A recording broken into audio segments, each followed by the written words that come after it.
Homework S1, question 2.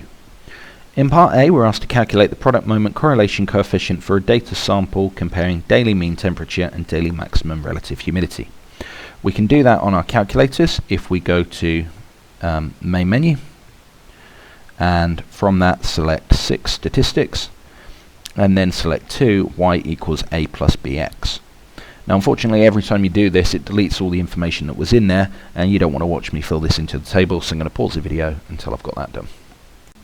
Okay, all the information is now into the table, so if I click option and then select 4, regression calculation, this gives me the equation of the regression line and the coefficient of correlation, which is r equals 0.5987, so that is going to round to r equals 0.599 to 3 significant figures.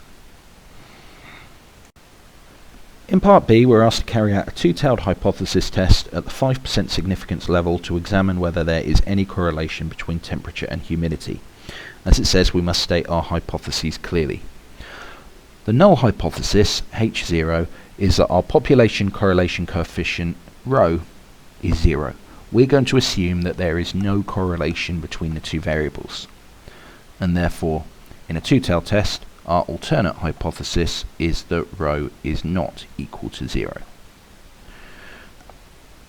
Now, as this is a two-tailed test, 5% needs to be split in half, so we're going to be looking at 2.5% on either side.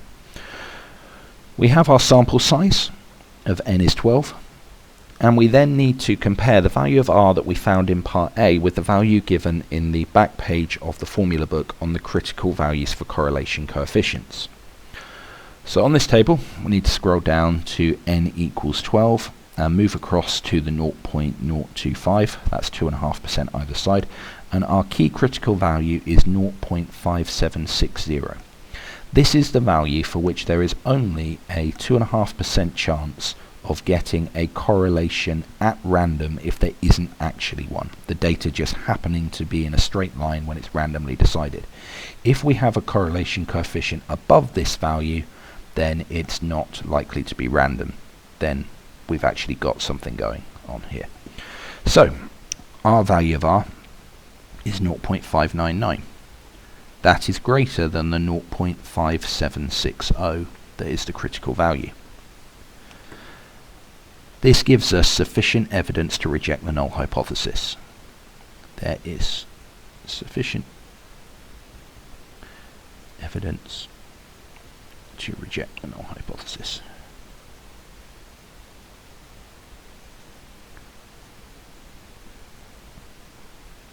This answer alone isn't enough though for the full marks. We need to give our answer in the context of the question.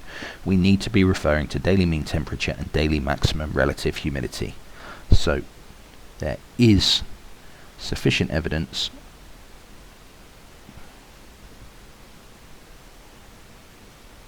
to suggest a correlation between the daily mean temperature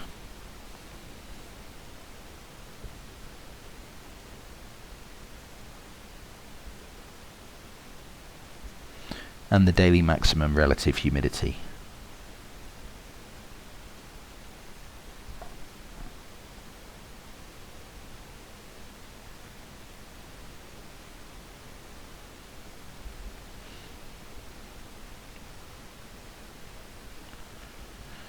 At the 5% significant level.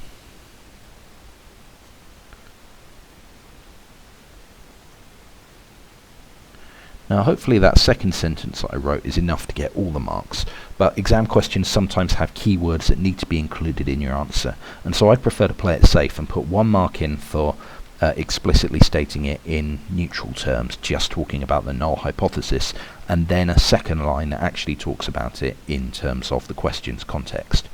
It just hedges your bets a little bit and makes sure that you should be able to get at least 1 mark if it's not possible to get all 2. This answer should be sufficient though to get all 2.